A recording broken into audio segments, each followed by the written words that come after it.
মাত্র কয়েক ঘন্টা বাদেই অনুষ্ঠিত হতে চলেছে বাগদেবীর আরাধনা।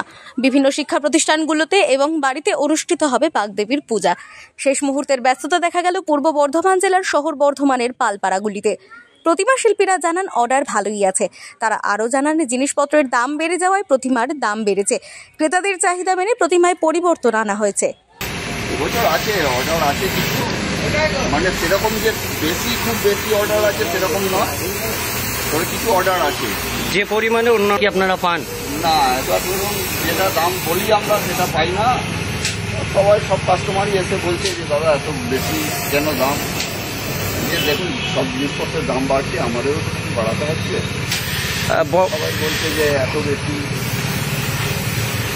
জেলার মধ্যে যেখানে বিভিন্ন জায়গায় প্রতিমা তৈরি হয়, কিন্তু আপনার এখানে দেখা যাচ্ছে একদম নতুনত্ব কিছু পরিকাঠামোতে এখানে তৈরি হচ্ছে।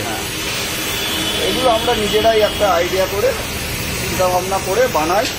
এবার কাস্টমার এগুলো চাহিদা আছে, ওর জন্যই বানাই। কাস্টমার চায় যে নতুন কিছু করবো এবছর পুজোয়। যার যেরকম। পূর্ব বর্ধমান থেকে তন্ময় ঘোষের রিপোর্ট, আনন্দ বার্তা।